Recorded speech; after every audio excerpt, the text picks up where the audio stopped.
The fans made a petition to strip Jon Jones of the belt with almost 200,000 signatures. What are your thoughts on this? So I think a fight between Jon Jones and Tom Aspinall is bigger if they are both champions. I'm hopeful they're going to fight in December in Las Vegas. I have no inside information, but Every big MMA page starts flashing the same two headlines. Police drop wild body cam audio of Jon Jones, and Ilia Topuria says he'll slap Belal Muhammad. You hit play, and the first thing you hear is a shaky, slurred voice that sounds just like the former light heavyweight king. He is talking about people trying to kill him, about brothers who would defend him, and about using deadly force. At the same moment, fighters from every weight class are firing off tweets, some worried, some angry, some cracking jokes. The video feels raw, almost like a reality show confession, but it is real life. As you watch, you can't help thinking about how fast a career can spin from glory to chaos. Then the feed jumps to Topuria on a podcast, smiling but deadly serious, saying Belal is an easy path to another belt and that he would gladly slap him. The hook is set. Two very different fires are burning at the same time, and the whole MMA world is gripping its phones, trying to keep up with every spark and every shout. When do you want to return? Do you have a date in mind? Do you have a card in mind? Like I said, I need to make successfully the exams from the university in June. After that, I want to be focused for a great preparation, August, October, something like that. You seem like you're in the zone. You got your studies. Jiri Prochazka's story offers a calmer kind of drama. While most fighters spend their off weeks sparring or streaming video games, Jiri spent his nights buried in books about security and strategy. He was so devoted to school that he once turned down a title fight so he could finish his classes. Months later, he walks across a stage, not an arena, and receives a master's degree. He posts a picture in cap and gown with a simple caption about walking a 1,000-mile road. Fans see a man who slices opponents with spinning elbows, also tackling long essays and late-night study groups. It reminds people that warriors can be scholars too.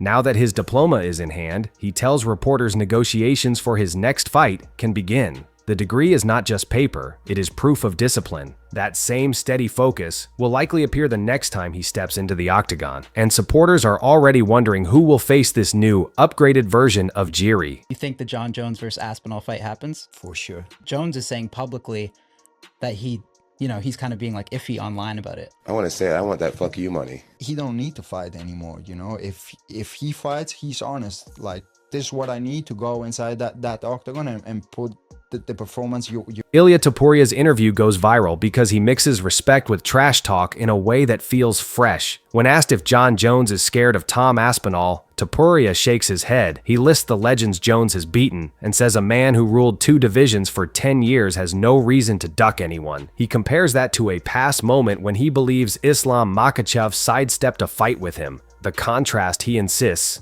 is huge. Then Topuria switches gears. He loves the idea of trying welterweight one day, especially if the champion is Belal Muhammad. With a playful grin, he calls Belal an easy path, even saying he would slap him on the way to grabbing the belt. The comment is bold, almost casual, but it lights up the internet. Fans clip the line and share memes of a tiny featherweight storming a bigger man's title throne. Whether Topuria ever moves up or not, the seed is planted, and Belal is now on the end of a quote that will follow him until someone shuts it down inside the cage. Anderson Silva, he's number one for me. Love everything about him, just his lightheartedness. You know, the fact that he associates with Spider-Man, I just think that's cool. I don't know why, I just think that's really cool. The way his country loves him, the way that he's trained his son up to be such a great athlete. His son's a monster too. His son's a beast as well. Anderson, When Jon Jones says he is done fighting, 2 of the sport's greatest legends step forward like proud older brothers. Anderson Silva, long celebrated for his smooth karate-like style, writes that Jones created magical moments that can't be matched. Khabib Nurmagomedov, famous for saying little yet meaning every word, offers praise even though the two were never close friends. He calls Jones the best to ever do it, and reminds people how many millions he inspired. Hearing those words from men who dominated their own eras feels like a royal ceremony. They know the weight of endless training camps, the loneliness of staying champion, and the scars fans never see. Their messages turn a chaotic retirement week into something softer, almost like a graduation speech for a fighter leaving school forever. In a sport where rival camps often trade insults, seeing mutual respect from legends provides a rare, shining pause that both new and old fans can smile at. Imavov, se ele aceitar, né? Mas ele não tem muita escolha não. Acho que a luta que faz sentido agora é a luta que a gente precisa. Quem ganhar vai pro cinturão, é o que faz sentido pra categoria.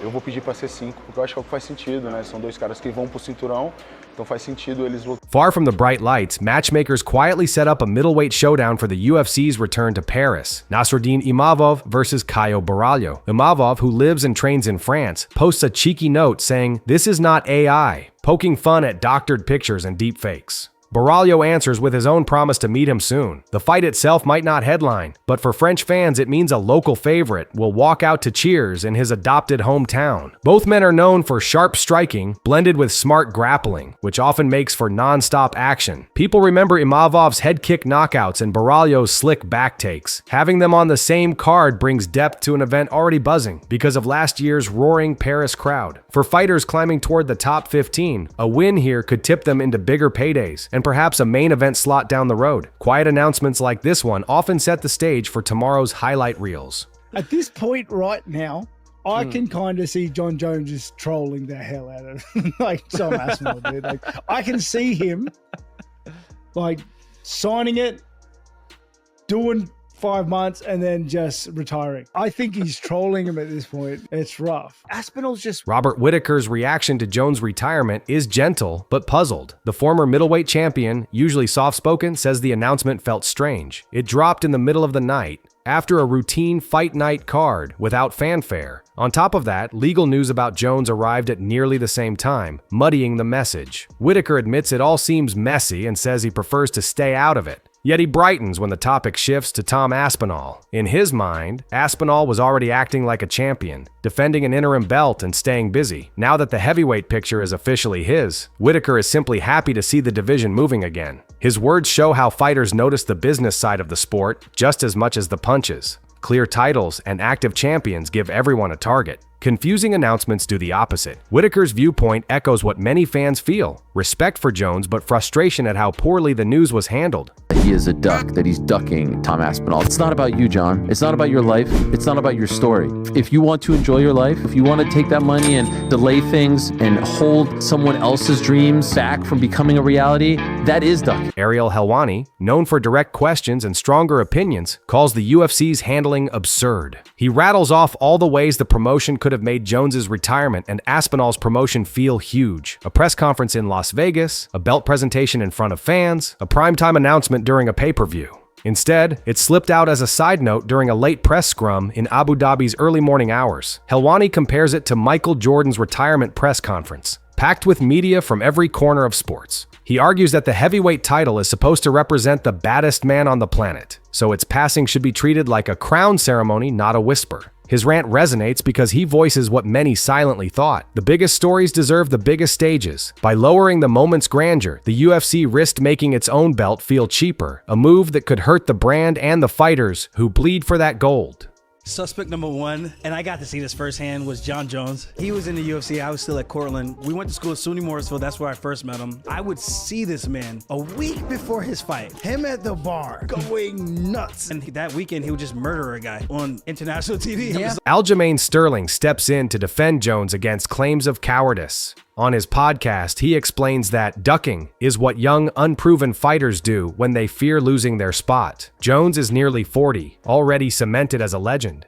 After defending belts for over a decade, choosing to walk away is not the same as avoiding danger. Sterling imagines he might feel the same if he were Jones' age, still hungry for competition, but not eager to sign every risky bout. He says fans can argue Jones doesn't want the smoke anymore, but labeling him a ducker ignores everything he has already done. Sterling's breakdown helps casual viewers grasp the difference between caution and fear, between legacy decisions and short-term bravado. His words also remind people that even champions think about wear and tear, health, and family when deciding what is next. Calling someone scared is easy. Understanding the cost of constant battle takes empathy. John, you do what you want to do. If you want to fight, then you fight. If you don't want to fight, you don't want to fight. Mike Tyson talked about this as well. As humans, we love to watch invincibility shattered. We love it. For some reason, we thirst for it. I feel like that's the same with... Kamaru Usman adds another layer by picturing Jones's future as a series of fun fights. Usman feels Jones might still crave big moments without the grind of defending a belt against every mandatory challenger. In Usman's eyes, the pressure of being champion is like carrying a heavy backpack everywhere you go. Some days you just want to drop it and sprint free. He imagines Jones eyeing super fights versus names like Francis Ngannou or even Aspinall, but only if the event feels giant and exciting.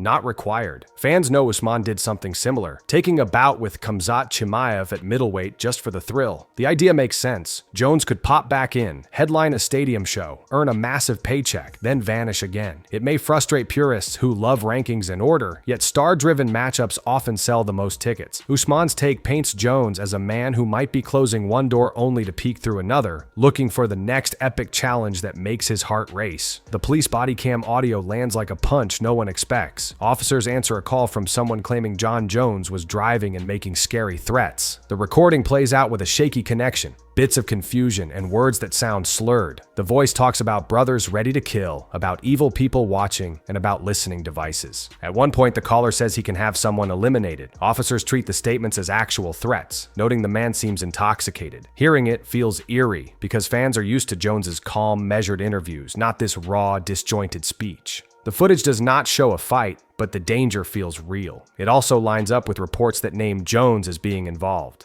Legal experts immediately start guessing what charges could follow, while supporters hope he gets help. The audio gives a rare, unsettling peek into a chaotic moment that headlines cannot fully capture. It becomes a clip every MMA podcast rewinds, analyzes, and debates. Jon Jones is probably watching this, so send him a message. Hello, Jon. I have nothing against you personally, but I just think I'm better than you. I just know that I can beat you in a fight, so I'm coming for it. Once the audio spreads, the broader MMA community responds in waves. Veteran Matt Brown urges everyone to focus less on whether Jones ever fights again, and more on him getting serious help for addictions. Luke Thomas notes that Jones's legal troubles have stretched longer than his own marriage, driving home how long the pattern has lasted. Sean Strickland, never shy with words, cracks a joke about blaming boredom now that other big news stories are quiet. In comment sections, fans argue about punishments. Some want jail time, others suggest 5 punishing rounds with Tom Aspinall. Many simply feel sad, saying Jones's talent is unmatched, but his demons keep catching up. The mix of concern, anger, humor, and fatigue shows how complicated public feelings are toward fallen heroes. People can cheer highlight reels 1 minute and call for rehab the next. This storm of opinions may fade with the next pay-per-view, yet it leaves a lasting question. Can greatness and self-destruction ever be separated in the fight game?